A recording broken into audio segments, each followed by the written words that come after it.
This is Mommying While Muslim, recorded live and unedited. Watch as Zeba and Uzma record their podcast, see their reactions, and find out for yourself what all the buzz is about.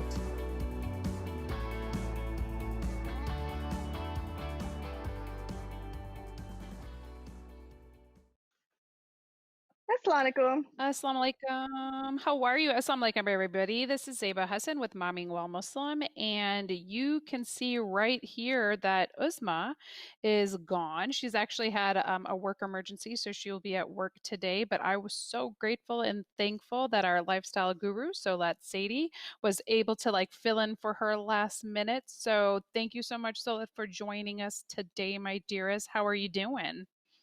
I'm okay. How are you? Your background looks different today.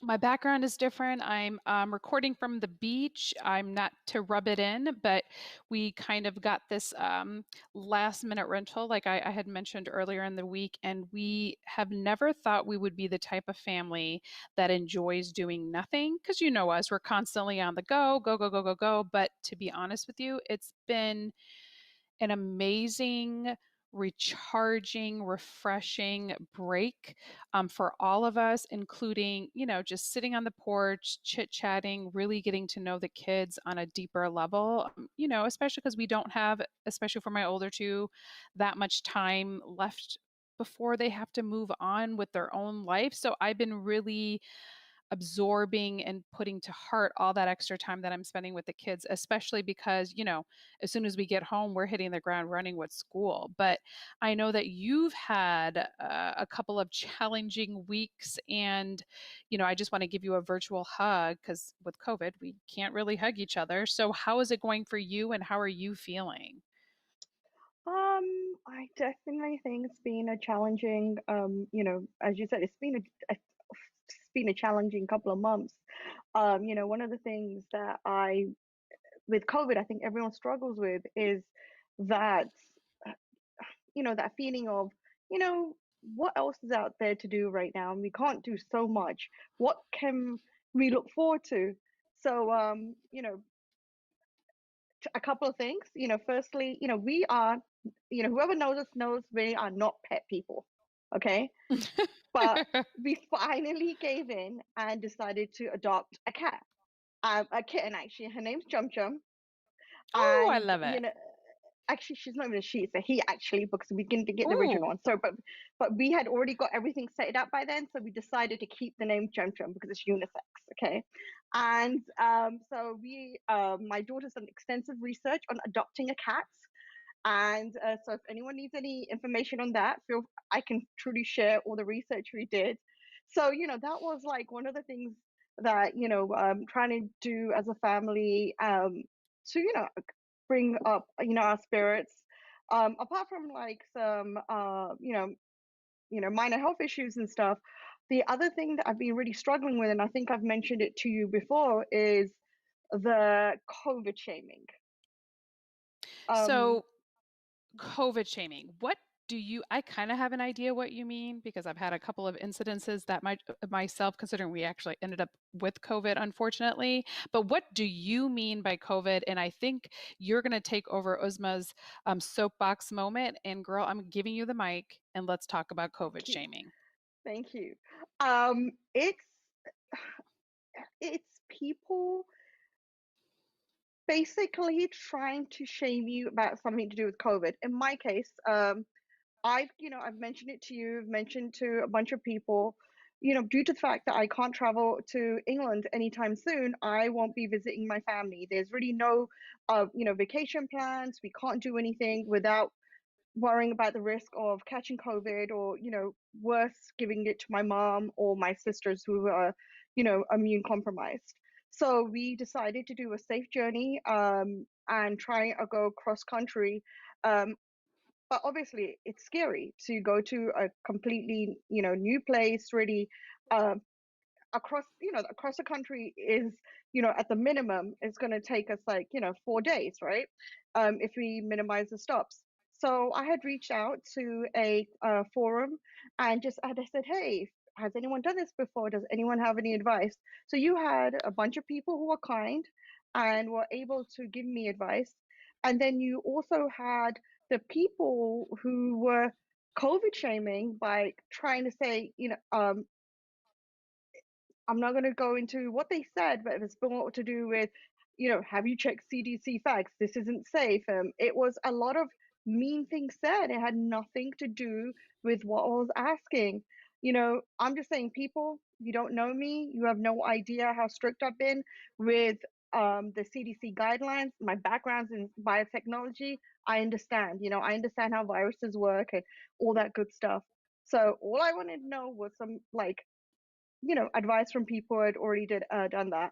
But I think people really need to understand we're all in this together right now. We're all scared.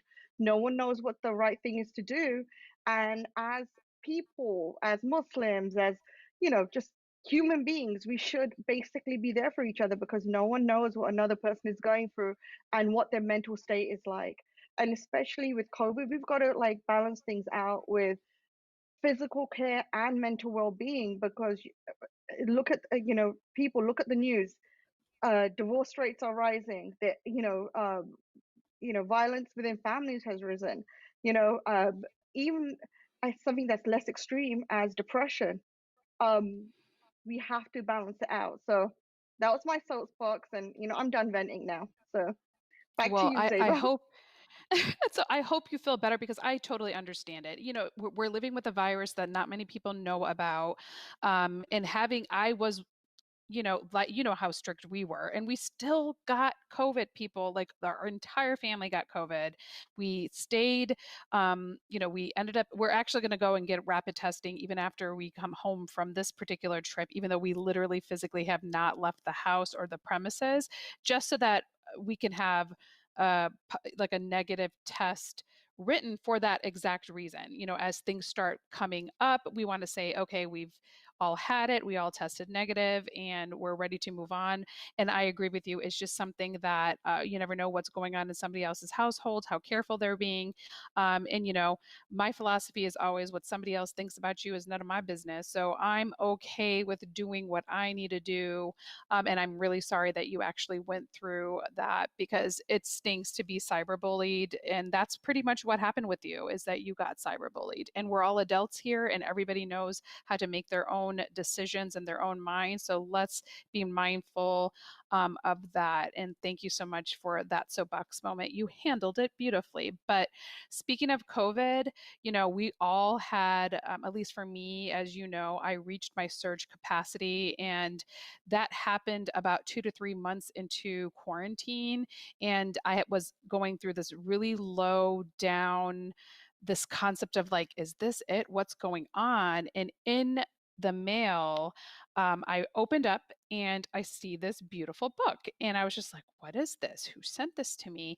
And as I'm reading the words, it's lifting my soul just a little bit, just a little bit. And thankfully, Solet Zadie actually is the person who sent me the book. And now, because she sent me that book, I send this book to everybody that's going through a tough time. And, we're starting our scholarship series here at Mommyingwhilemuslim. And Uzma and I always claim we are not scholars, but what we do is bring you the information from the people's mouth themselves. And so you've probably seen her all over, or not seen, heard from her, because she's going to be talking offline with us today. And I wanted to say, and I'm so excited, because this was definitely a soul searching moment for me, that we are joined today by Helwa, the author of Secrets of Divine Life.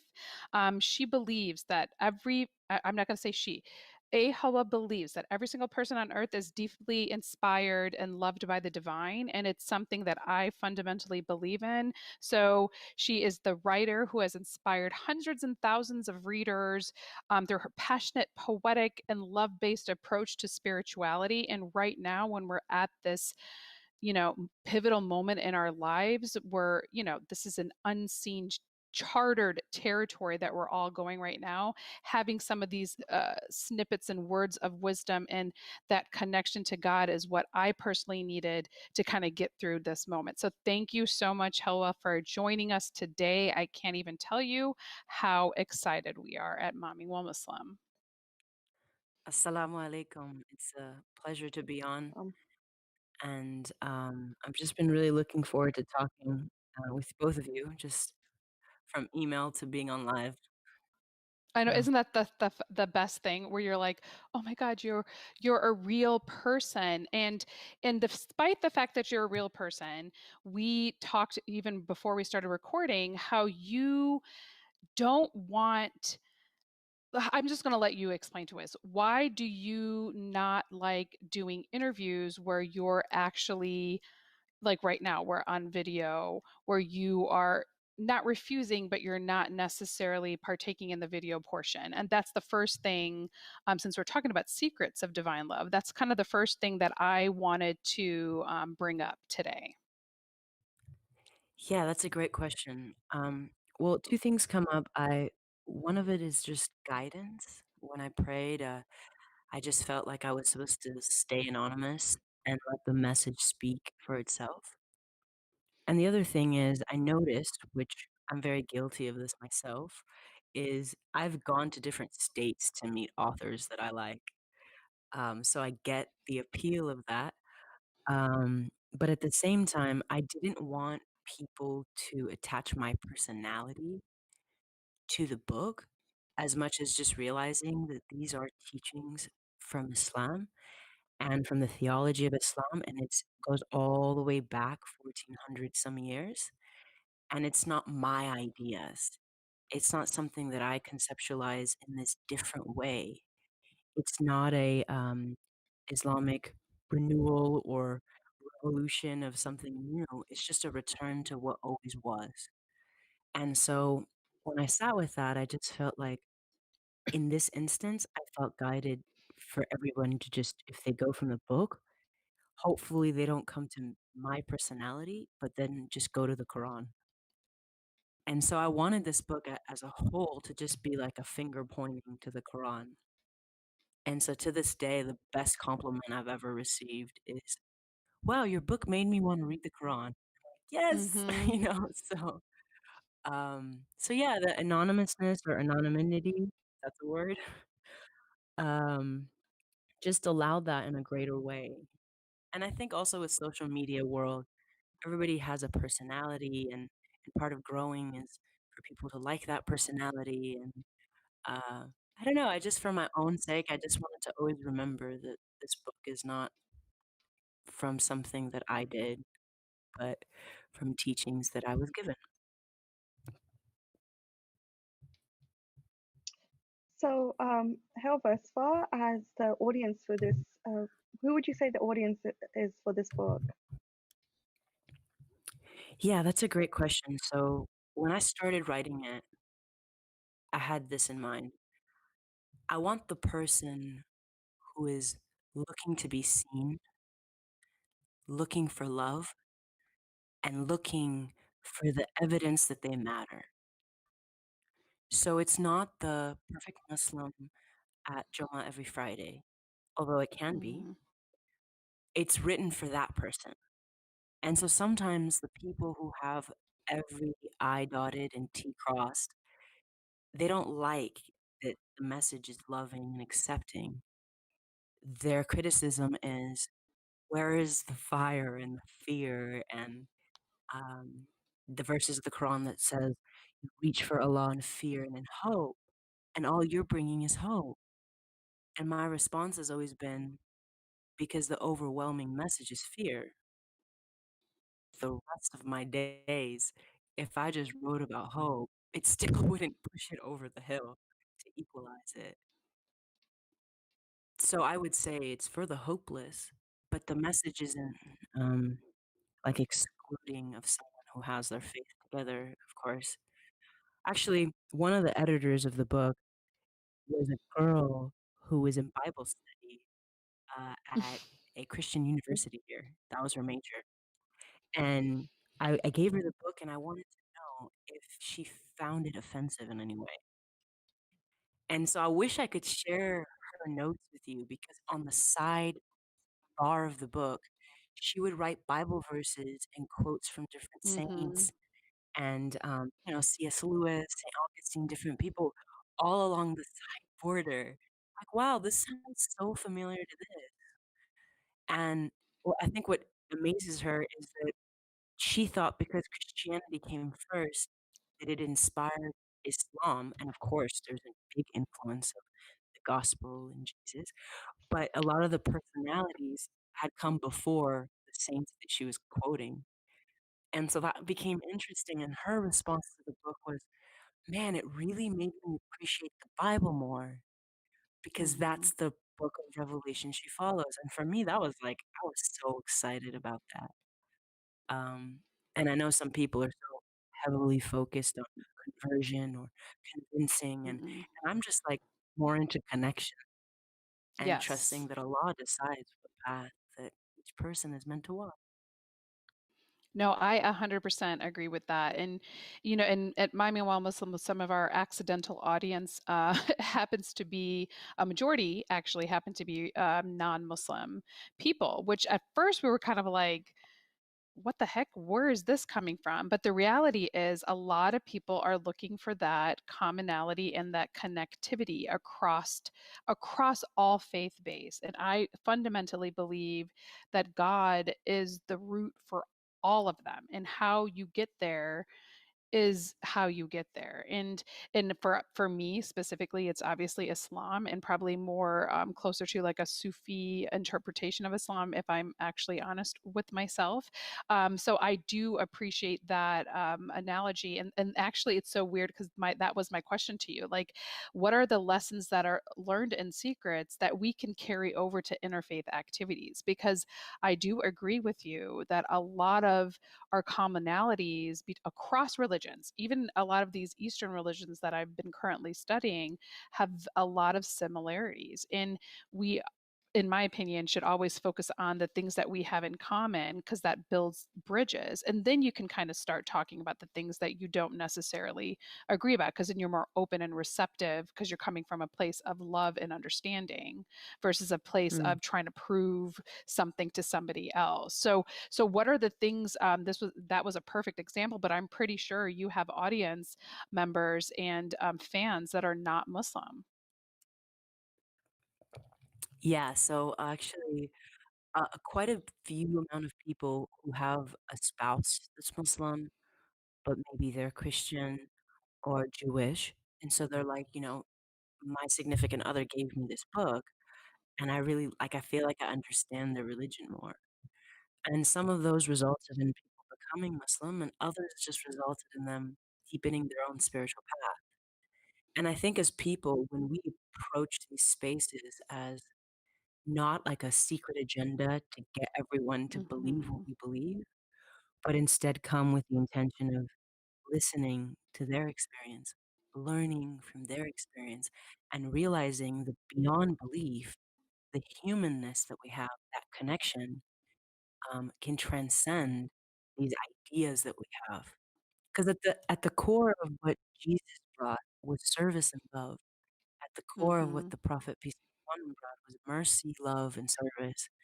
What Moses peace be upon him brought also is a level of service. You have the story where he's exiled from Egypt and he's sitting under a Hmm. tree and he's asking Allah for help. And the response is go help them get their Yeah. animal watered. He's And that's Allah's response to asking for something good is go serve. And so I think in Yes. interfaith communities, when it's based in service, there's a way in which it like transcends ideas and reminds you that every single person was sent here to be a representative of Allah's love, kindness, mercy, compassion for all people without discrimination. So what someone's believes or what their faith is should have no consequence in how you interact with them, knowing that that's our belief.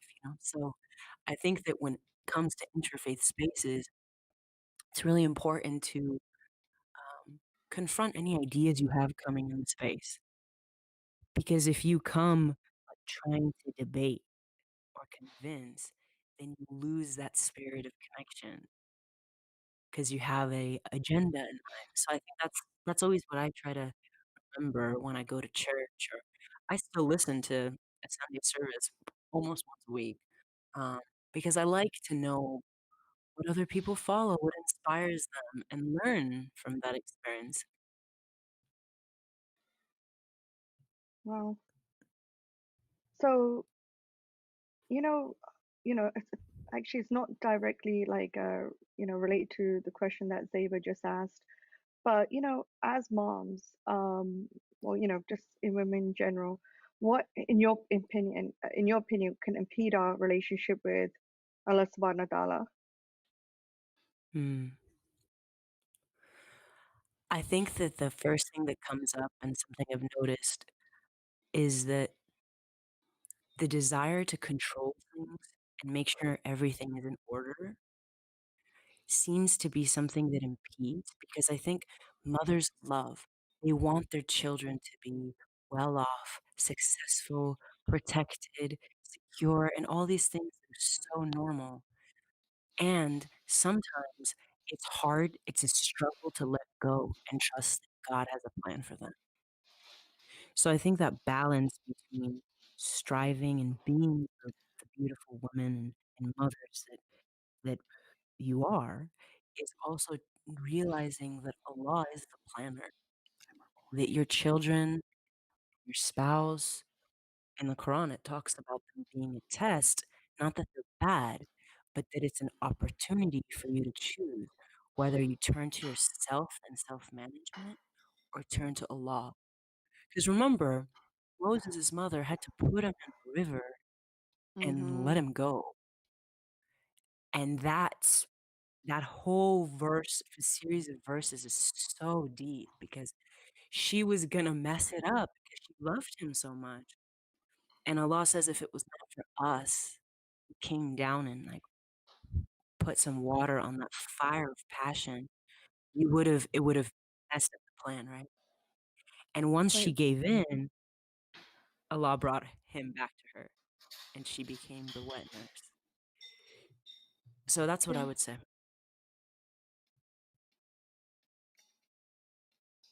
No, I definitely appreciate that. And, Salat already has older kids, obviously. She just dropped him off to college, so she can speak to this a little bit later. But for me, part of what you just said is in order for our children to be able to reach their potential, part of what we have to do as mothers is to let them go, right? Like that is part of, I feel like, our divine um, guidance from Allah is that we raise them to such a degree, but then after a certain time, we have to let them go in order for them to become the people that they're meant to be. So, but it is sad. So to watch, like I read that, I think you had that in the book too, and I was reading this and I was like, oh my God, that was an aha moment for me specifically because I was like, that is very true. We kind of get to a stage where we're kind of growing these people and you literally have to watch them leave. And in watching them leave, we have to kind of hope and pray that we've done what we were supposed to do. So I definitely appreciate that analogy as well, because if Moses's mom could do it, we all can do it. But it is sad when we get to that point. Mm. In the one thing I wanted to ask you specifically is you mentioned a lot about through peace and surrender we can find God. But right now, with the world, I feel like every time I turn on the news or every time I read something or watch something, I'm feeling like I'm having a hard time being peaceful and surrendering. So, what advice can you give? I think a lot of people right now, which is why I think I've seen you on a lot of different platforms, heard you on a lot of different platforms, because I feel like everybody is kind of searching for that right now. But what is the one thing that you can say to somebody kind of in this limbo state to kind of get them back to feeling a little bit tethered or more connected to God? Wonderful question. Just to close one thing off on the children, if you look at the example of every time a child is referenced in the Quran, you have Ishmael, right? Which Abraham is asked to sacrifice. You have Moses, because the mother has to send down the river. You have Jesus, and Mary has to introduce him to this Yeah. world where so you have one after another, the children who are mentioned in the Quran, it always comes with a level of test. So just know that what you're going through as a mom that loves her children, it's normal and you're in good company. You're in the company of Moses' mom and Mary and Hajar, like you're in such good company. Yes. And to take those as role models, I think can be helpful. Um, a reference to the question on peace, I think that's really significant, especially now, like you mentioned. What I would say is this: the first question I ask myself is sounds intense when it comes to these things, but is why was I created? And in my answer to that, based on what the Quran says, is one, I was created as a mercy to all worlds because the Prophet, peace be upon him, is my model. So I'm going to follow why he was sent. I was sent as a representative of God. And lastly, to love and to know and to worship God. So I know that this is my purpose here. So everything I see, from COVID to Trump to everything in between, is an opportunity for me to know, love, and worship God. And so peace, that's why surrender and peace go together. If you surrender to the idea that everything in existence is not happening to you but for you, you Mm-hmm. change the mode of looking at the world from things happening to you to what is Allah trying to say in this moment to me? Is he calling me to change a belief in my mind, to polish my heart, to act in a particular way? What am I being asked? Because if you look at the story of the prophets, peace be upon them, it was turbulent. The entire story was Mm-hmm. turbulence. Right. So, but they were peaceful, right? And so the outer and the inner states don't match. And so we sometimes we get confused because we think, oh, if I'm faithful and I trust in Allah, everything outwardly will be perfect. And that's not the promise for you. The promise for you is outwardly it can, because God is merciful and blesses us. But the real blessing is the eternal state.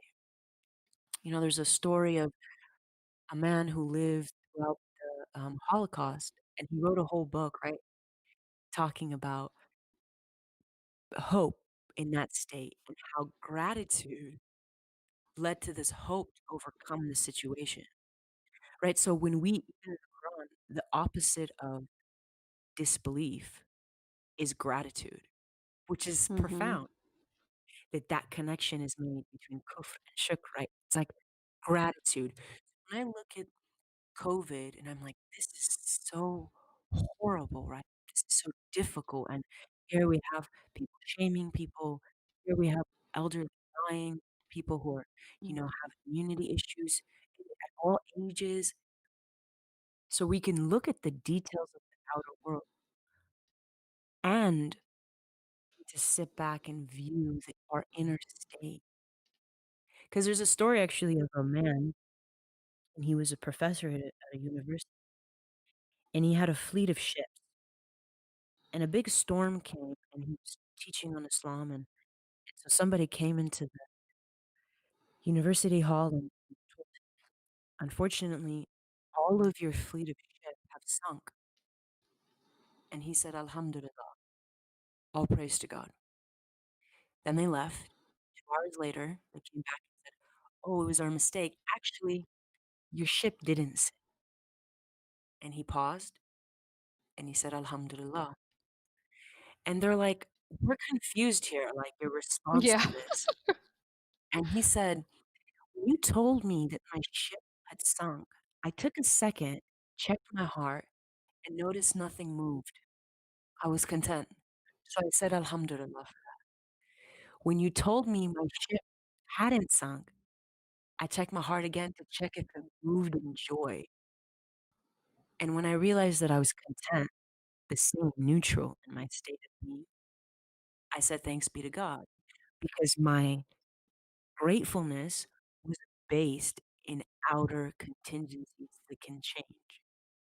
Because if our Mhm. gratitude is based on our health being good, having money, having means, our job being good, then that means at any moment we could be ungrateful, meaning we're basing ourselves on something that in and of itself is insecure. And so that's the real blessing rooting ourselves in Allah is that He's unchanging. And when we That's come from the true. viewpoint of Right. everything in existence is God speaking to us, whether it's difficult or easy, then we always know where to go. And because He's As-Salam, the owner of peace, that's the only way we're gonna really experience the peace that won't change with the times. Wow, that's so profound. So, I I absolutely love your book. I had no problem going through your book, and now it's like it's next to it's on my bedstand, and I'm always picking up for Mhm. reference. And it's funny, my 11-year-old daughter, she actually picked up this book and she goes, "Oh, I'm gonna go through and highlight this." I'm like, "Okay." She goes, "Yeah, there's some good advice in there. I could do with it." I mean, she hasn't read the whole book, but she's gone through and she really liked the book. For her, you know, no, please, no one judge me, no one hate my child, but traditionally, the way Islam has been taught to her, it has, obviously we talk about the mercifulness and the about Allah subhanahu wa ta'ala, but there is a lot of, if you do not do this you will go to hell. I mean, yes, that is a Mhm. fact, but unfortunately, this is also the child who keeps reminding me, "Mama, don't you remember when I was 4 years old? In Islamic school, they gave me a picture of not reading, of someone not reading namaz, and then there was a devil behind them." And I'm like, I think it traumatized. Oh my gosh. she Oh, she quotes me that story every single time. So the fact that she picked up this book of her own free will and she highlighted it with the stuff that she really enjoys about it was a big deal, because for her it was, Mom, it talked about love, and it talked about, Mhm. Allah subhanahu wa ta'ala being someone who has lots of love for me, and he's going to love me whatever, I do. And hmm. I didn't want to like emphasize on the word whatever, but I just said, yes, that is indeed true. And it just meant a lot to me that my 11-year-old really loves this book. And, if there was, you know, if there was a slimmer version of this book, I would love this to be a children's books for kids, because I think everyone needs Mhm. a reminder of how beautiful Allah subhanahu wa ta'ala's love is. Okay. And Hmm. until there is that slimmer version, if we're gonna have people like my daughter who are highlighting my book, and I have pink highlight all over it right now. But my question is, for the people who are struggling going through this book, because in they have been brought up with a different way of thinking about Allah subhanahu wa Mhm. ta'ala and his love and his guidance, what advice would you give to them on how to get through this book? Yeah, that's a great question. Well, I would say that returning to the sunnah of the Prophet, peace be upon him, Mhm.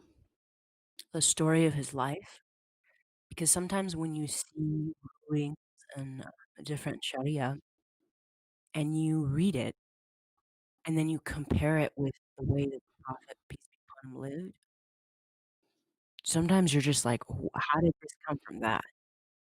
And Yes. in no way am I doubting like laws and etc. Um, but what I'm saying is there's a reason we were sent a messenger. There's a reason there's these figures in history. Um, we have 25 of them in the Quran, uh, who show us how to live life in mercy. I know the chapter on Shahada in the book, I talk about Muhammad, peace be upon him, and the importance of him actualizing the call of monotheism. Because you can read the Quran and you could read teachings, but you may be confused at how to put them into practice.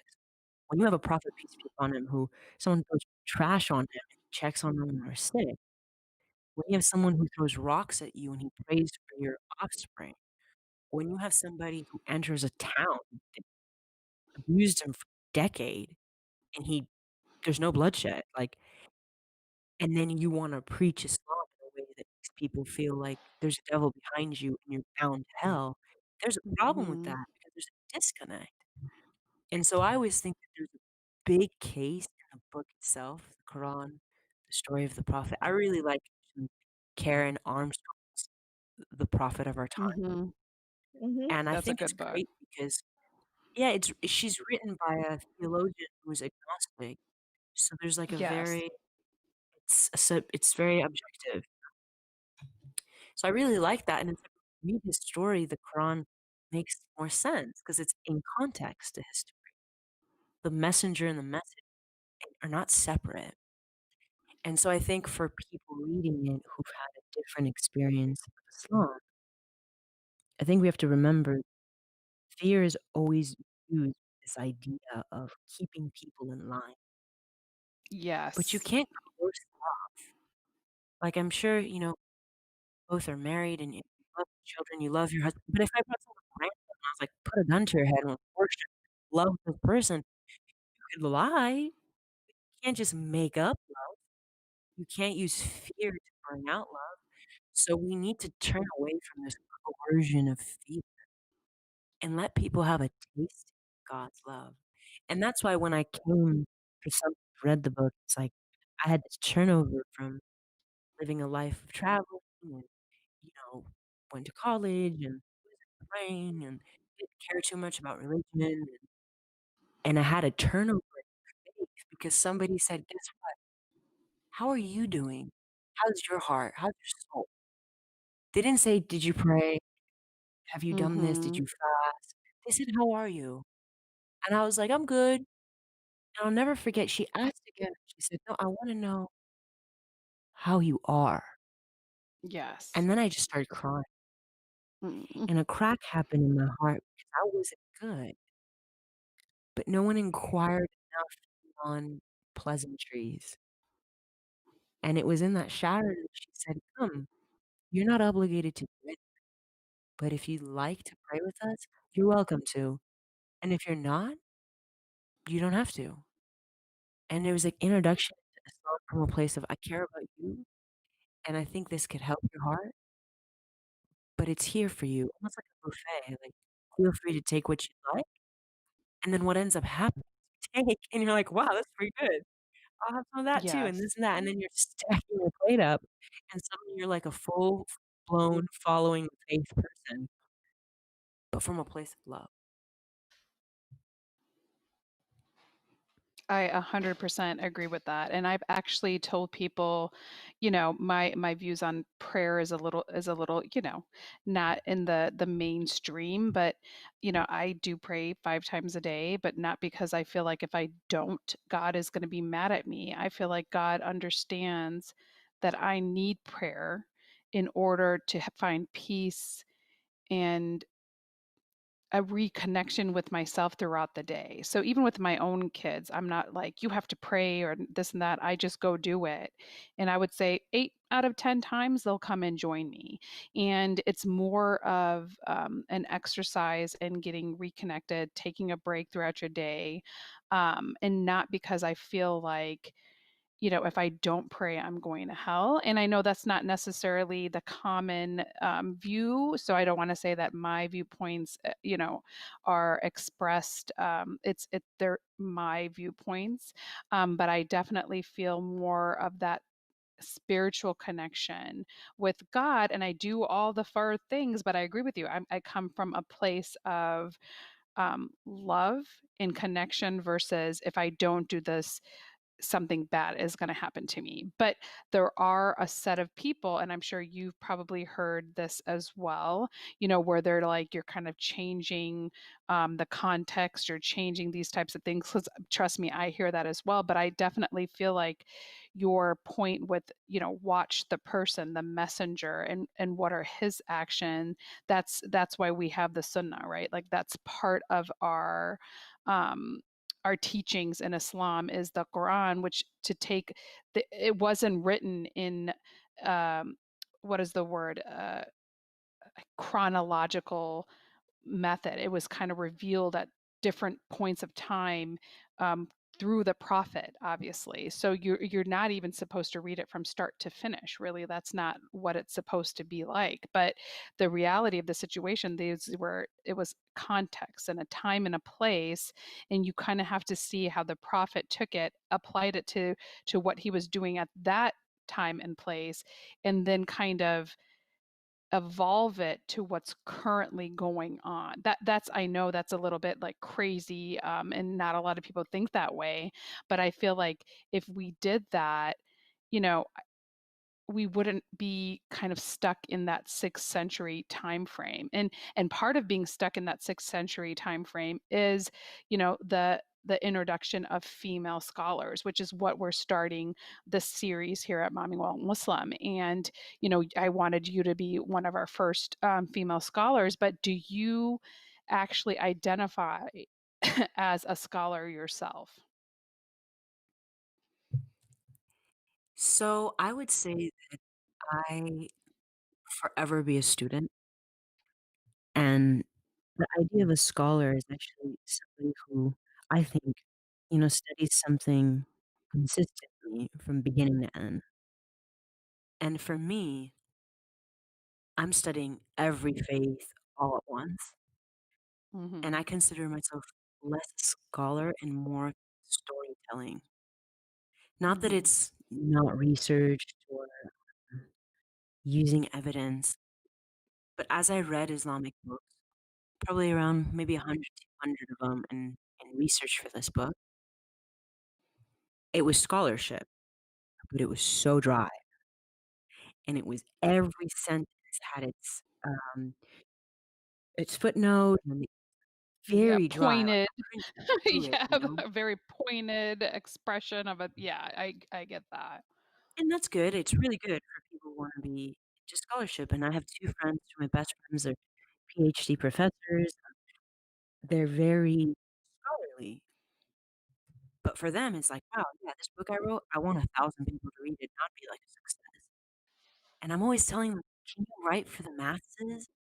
I wanna know about one of my friends writes about Islamophobia in America, American politics. Mhm.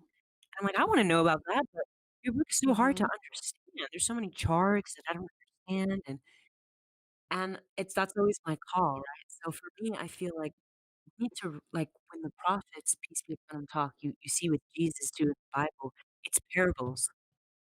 Mhm. It's evidence through stories. The prophet, peace be upon him, also. It's like, "Did you see this person? It's this. Did you see that? That." Symbols, metaphors, parables, stories. But when we learn about Islam today, it's often not like that. It's Yes. opinions, rulings, fatwas, evidence. It's dry. And so I realized this profoundly when I went to I won't name the conference, but I went to go learn, and there's like 10, 20,000 people Islamic conference, and I was dying of boredom. And here's someone who listened to like 4 hours of Islamic lecture, but I realized on YouTube, I would put them at 2 times the speed, and then I would pick the topics I wanted to learn, and I realized in live, I was stuck in real time, very slowly talking. So I realized Yes. for me, like, Mm. I wanted that energy in my teachers who are not on social media are so expressive, and they're talking about how they spent 15 years in meditation teaching, and then they became Muslim, or how they were in peacemaking in different countries, and then they learned about Ashura and Islam and peacemaking of the Prophet. It's like peace be upon him. It's so exciting, you know? So I think for me, like, even the books I'm thinking about in the future is it's gonna be a lot more stories, because I think that's Yeah. what we learn, and I think parents, friends, they can use stories to express an idea, to their children or to their friends. It's a lot easier than a whole theological idea. Um, Yeah. So, um, I think Zeba like touched upon this as well. Um, as far as religion, Islam, Sufism, especially Sufism has a lot to do with meditation and just remembering the love of Allah subhanahu wa ta'ala. And for me, I am going through my own journey of finding a balance between mental and physical health. And meditation has been very useful for me, but it's been like it's been like a love and hate journey for me. Originally, especially with meditation, a lot of the connotations that it's related to Hinduism or Buddhism, and that and being Muslim, you can't really meditate without doing something wrong. I know that sounds kind of weird, but sometimes when I try and explain to people about meditation and try and finding the love and how to incorporate methods of meditation in it, people struggle with what I'm saying. um Me personally, when I do pray, I try and be mindful of the actions that I'm doing, and Mm-hmm. breathe and treat namaz from what I understand, the way it was meant to be treated, not only having that connection with God, but to have a break in your day. So I know a lot of us Mm-hmm. don't read 5 times a day on time, but if we were to, it would be that break in the day that to give us that um, time to get refreshed and be able to connect with God again. And for me, when I was reading your book, what it jumped out at me, there were so many fantastic exercises and words and literature in there which I could incorporate within my meditation practice. And I remember I'd reached out to you and said, hey, have you considered doing some sort of follow-on journal that I could use while reading your book and incorporate into my day-to-day practices? And you had mentioned a Gene Journal. There are a company based out of England.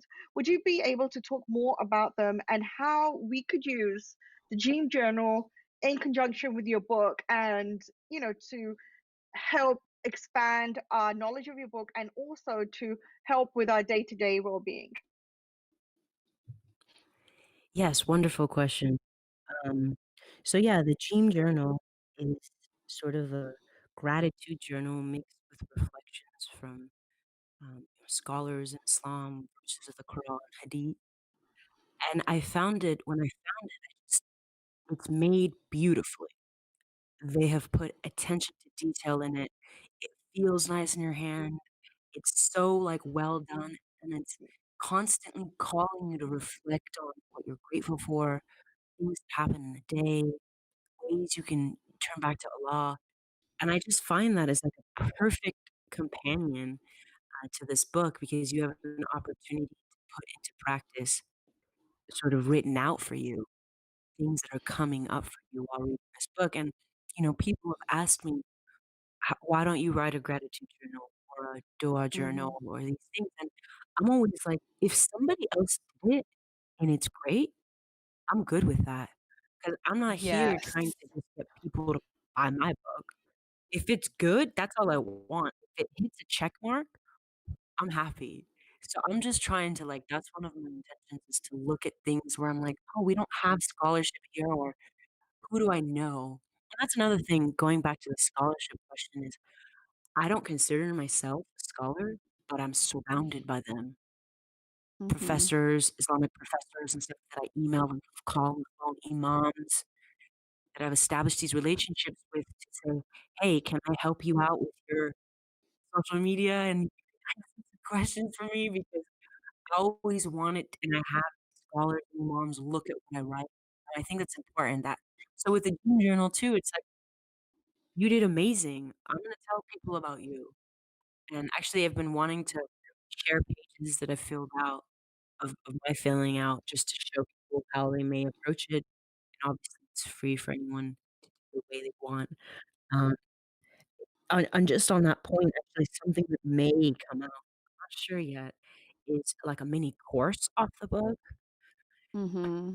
And actually, this came about because a friend who went to prison for about 12 years found Islam in prison, reached out to doing a program inside the prison based on the book. So people on my page know a little bit about it. I haven't shared a lot yet, but we just ran our pilot. So to create that pilot, we created questions based on the reading for reflection that I was talking to them about possibly putting into like a mini course, which would be cool because people on the outside of the prison system could be doing what brothers and sisters in prison are doing, and it establishes like a connection. So I've been thinking about that. So that might come about, later this year or next year, inshallah. Well, I Fantastic. know I will be one of the first people that will be signing up for that course for Mhm. sure. So please make sure you keep us in the loop because I definitely want to. I think it's needed. And like to your point, it's i- through the storytelling, through the meditative practices, and I know what Salat's saying. Whenever I tell people I kind of meditate, they kind of like are like, why do you do that? And I wanted to say, what do you think the prophet did when he was going into the cave, right? He was meditating. He was waiting to get inspired by the things around him. So I feel like meditative practices and prayer are all and dhikr, right? Like that's all part of Islam, and we just call it a different name. And I don't necessarily think it's mutually exclusive to our teachings. And if anything, it really does help us get reconnected to the divine. And your book is one of the tools that I'm now using in order to make those quick connections. Like I said, I was reading it at a baseball game and I had this guy come up to me. He's like, that's some pretty heavy reading for a baseball game. And I was like, actually, it's not. And you do tell it as a story because, the Quran was written as a poem, it was meant to be sung. And God understands how people connect to information. And I definitely feel that your book is something that can connect to the masses. And if you make a program or a workshop, we are going to be 100% supportive here at Mommyingwhilemuslim. But one final question for everybody: where do you see yourself in 5 years from now, and where can our audience members, if they haven't already looked you up, where can they find you? So just one point to the meditation bit is, I have it in the book somewhere where it compares the word mantra and Hmm. dhikr, and how mantra is like a tool of being mindful, and how dhikr actually comes from a root that means to be mindful. And you actually have in Yes. the Quran, Allah says, meditate or contemplate on these verses, on these signs. Usually it's the sun, or the moon, the mountains, or animals, and it's constantly contemplate thing. Actually, Cat Stevens, Yusuf Islam, had an interview with, I think it's Russell Brand, and he was, man, how did you become Muslim?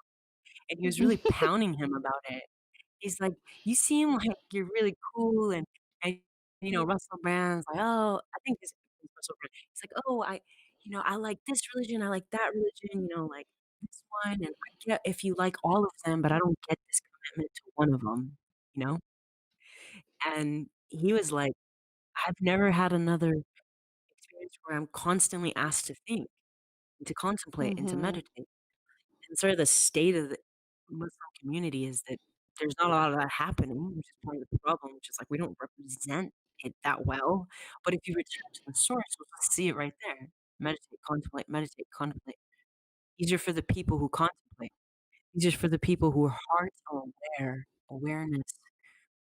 So I think it's in the text, but I think sometimes, people have connected it to movements that they don't like, and so they're like, "Oh, we can't do that."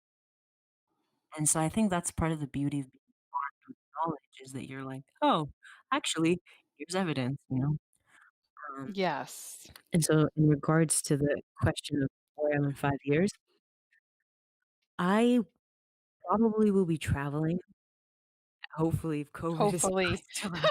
I know we're all like, please, inshallah. Please. And I think for me, in regards to writing Islamic books, it would be hopefully to just continue creating content that doesn't exist maybe in all this mass spheres. Because I think, my teachers have these incredible books, you just can't get them. They do these small Mhm. prints or so I just really wanna take that message, and I've been actually talking to some of my friends.